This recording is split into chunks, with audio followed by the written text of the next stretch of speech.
Graça e paz, amados.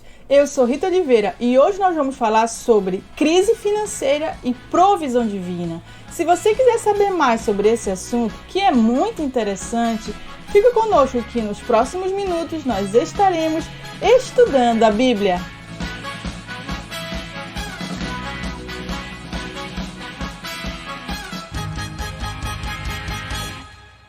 Crise familiar financeira e provisão divina. Esse é o título do nosso estudo de hoje e o texto de referência se encontra no livro de 1 Reis, capítulo 17, versículos 8 e 9. A minha tradução é a Nova Almeida atualizada. Então a palavra do Senhor veio a Elias dizendo: levante-se e vá a Sarepta, que pertence a Sidom, e fique por lá. Ali ordenei a uma viúva que dê comida para você. O livro de Reis conta as histórias dos grandes reis de Israel. Ele vem depois do livro de Samuel, inicia com a história do rei Salomão e na sequência dos outros grandes reis que governaram tanto Judá quanto Israel. O interessante é que entre as histórias dos reis aparecem 3 narrativas diferentes, contendo 3 mulheres com situações diferentes, mas que Deus nos chama a atenção sobre um ponto em relação a essas histórias, sobre a vida financeira daquelas mulheres. E hoje nós vamos falar especificamente de uma delas, uma que não era judia e vivia numa região chamada de Sarepta, mas que cumpriu um princípio bíblico e foi grandemente abençoada. De modo prático, em se tratando de crise financeira familiar, podemos perceber que existem 2 origens, uma origem externa e uma origem interna.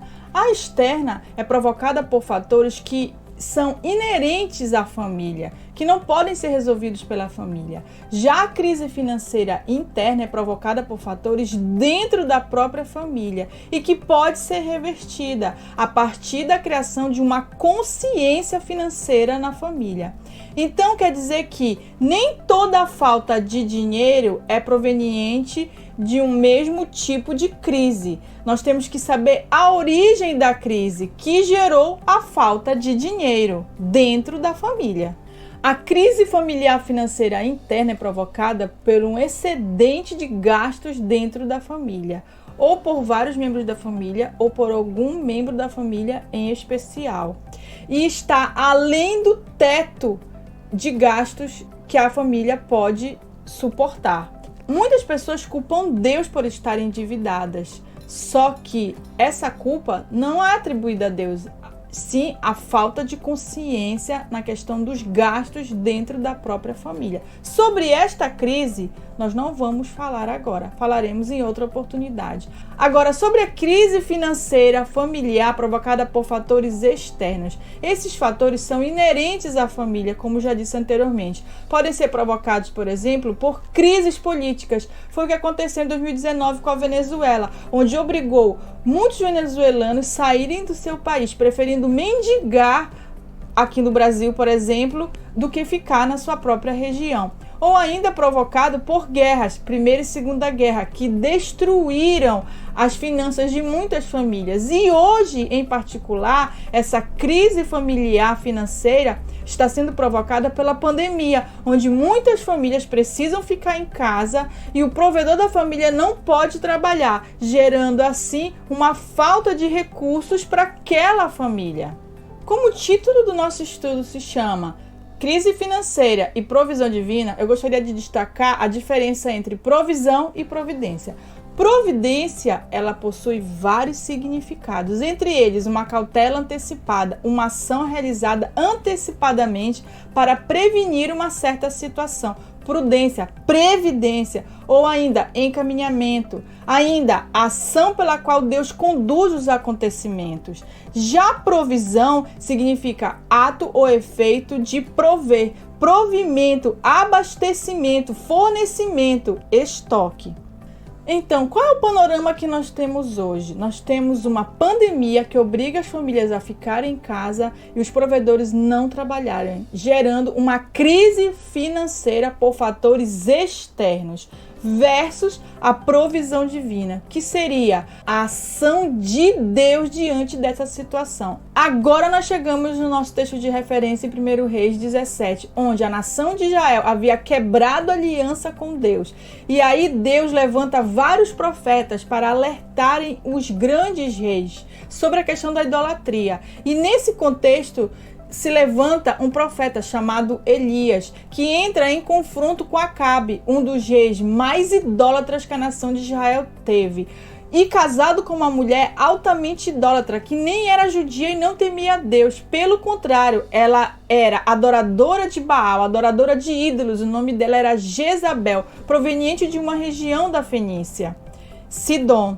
E nesse contexto, Elias é levantado para alertar o povo sobre a verdadeira adoração ao Deus de Israel e para que os reis se prostrassem e parassem com a questão da idolatria. Então Elias chega diante de Acabe e fala que não vai haver chuva por 3 anos e 6 meses. Esse tempo está registrado em Tiago 5,17.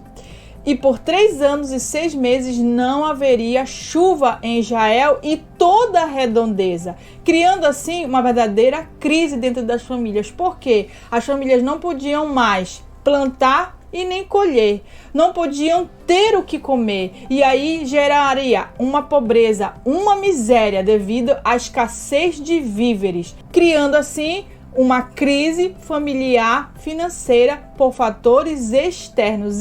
Após isso, Elias é orientado pelo Senhor a ir a uma região chamada de Sarepta, na Fenícia, perto de Sidom, origem de Jezabel, ou seja, uma região que não pertencia a Israel, uma região próximo ali, onde não havia judeus, não havia pessoas tementes a Deus, mas ali havia sim uma mulher que foi orientada a dar pão e água ao profeta. Chegando lá, ele pede água, pede pão. E a mulher fala com ele e diz assim: estamos em extrema pobreza. Aqui eu estou catando um resto de lenha para fazer uma última comida para eu e meu filho comermos. Aqui eu tenho só um pouco de trigo e um pouco de azeite. Ao fazer esse pão, nós vamos nos alimentar e esperar pela morte. O profeta então orienta aquela mulher: sim, faça o pão, mas traga para mim, divida comigo. E Deus lhe fala que o azeite na sua vasilha não vai se acabar, e nem o trigo na sua panela também não vai se acabar, por todo o período da seca. E aquela mulher então, em obediência à palavra daquele profeta, à palavra de Deus, mesmo não sendo judia, resolve cumprir um princípio da Bíblia, que se encontra em Lucas 6,38. Deem aos outros e Deus dará a vocês. Ele será generoso e as bênçãos que ele lhes dará serão tantas que vocês não poderão segurá-las nas suas mãos. A mesma medida que vocês usarem para medir os outros, Deus usará para medir vocês. Então, apesar de uma crise externa estar acontecendo, aquela mulher resolveu cumprir uma palavra e resolveu compartilhar daquilo que ela tinha. E a partir de um princípio cumprido, receberia uma promessa: a sua comida não lhe faltaria durante todo o período daquela seca.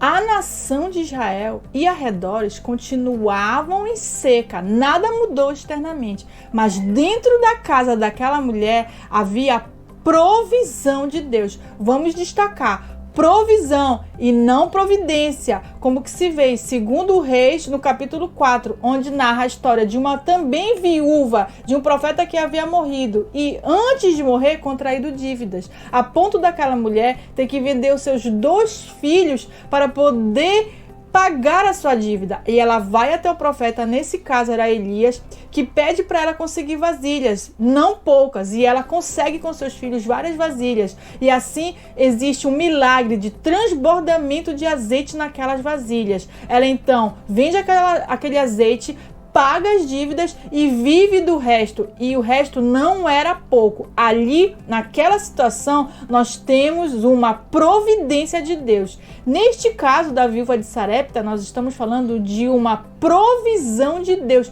porque é um alimento, é um milagre para um tempo determinado. Ela iria se alimentar durante todo o período de seca, somente neste período. Ou seja, algo determinado por Deus, uma provisão para um tempo específico.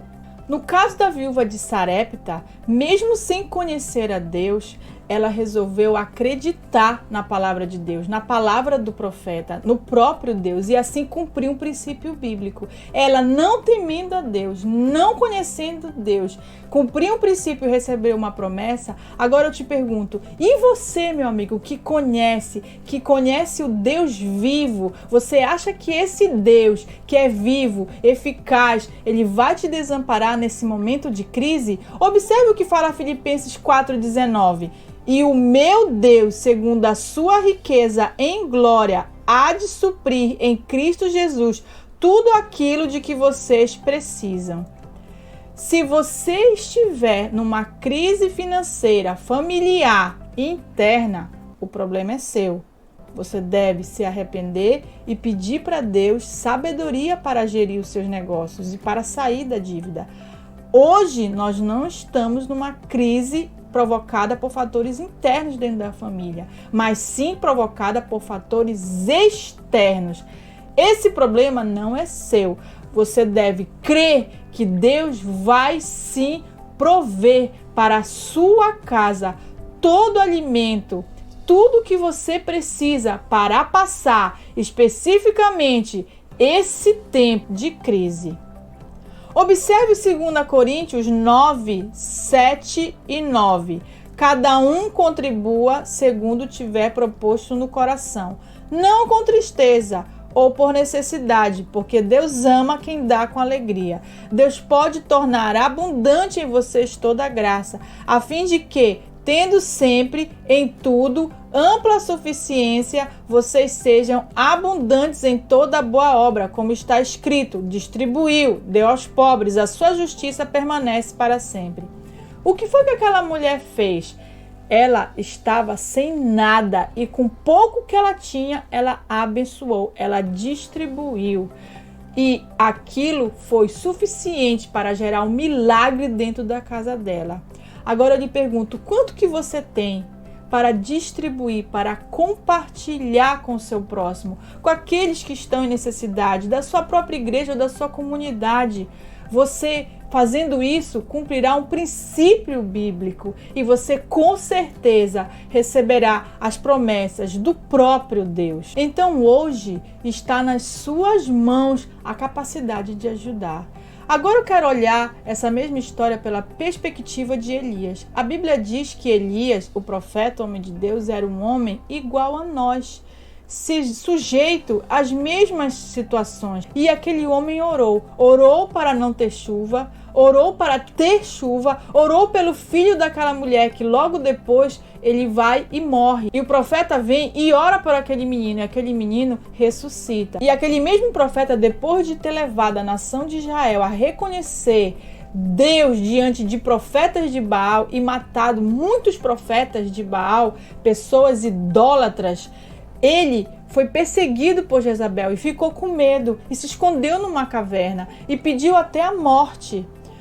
Esse mesmo homem é o homem que ora por aquela mulher e ora para que tenha chuva. E Deus responde às orações daquele homem. Ou seja, ele era igual a mim e a você, com todos os nossos medos, com todas as nossas ansiedades. Ele simplesmente colocava diante de Deus e ele ia até Deus e falava com Deus sobre as suas preocupações, sobre as suas ansiedades, sobre os seus medos, e Deus o ouvia, e Deus o fortalecia, e Deus o direcionava. Observe Tiago 5, 16 e 17. Portanto, confessem os seus pecados uns aos outros e orem uns pelos outros, para que vocês sejam curados. Muito pode por sua eficácia a súplica do justo. Elias era homem semelhante a nós, sujeito aos mesmos sentimentos, e orou com fervor para que não chovesse sobre a terra. E por 3 anos e 6 meses não choveu. Depois orou de novo, e então o céu deu chuva, e a terra produziu os seus frutos. Então, o que isso tudo nos revela? que Deus, Ele sabe que nós somos falhos e que somos muito dependentes dEle e de seu Filho, Jesus Cristo, e que precisamos estar sempre reconhecendo a nossa pequenez diante dEle. E Ele ouve as nossas orações quando clamamos pela nossa família ou pelo nosso próximo. Então, diante dessa situação que estamos vivendo, o que devemos fazer?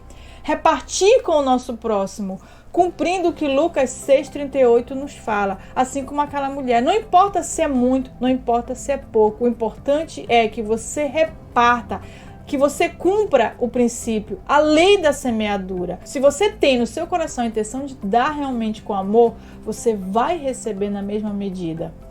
Segundo, confessar os nossos pecados ao Senhor, reconhecer a sua soberania na nossa vida e que Ele é misericordioso para nos perdoar os pecados e para ouvir as nossas orações. E ainda, orar uns pelos outros. Oração de cura, neste momento onde nós estamos vendo muitas pessoas enfermas, muitas pessoas doentes, orar. A Bíblia diz que a oração do justo pode muito em seus efeitos. Então oremos uns pelos outros. E a oração da fé salvará o enfermo. E precisamos crer nas promessas do Senhor, pois Ele sempre virá com a provisão. A crise, ela não foi desencadeada na sua família, é uma crise externa. E Deus, Ele sabe disso. Ore a Deus, clame ao Senhor, peça e Ele vai chegar com a provisão para o tempo oportuno na sua vida. E peça que Deus lhe dê sabedoria e compreensão de modo espiritual daquilo que você precisa saber, daquilo que você precisa entender, daquilo que você é e daquilo que você possui em Cristo Jesus. Que Deus te abençoe em nome de Jesus.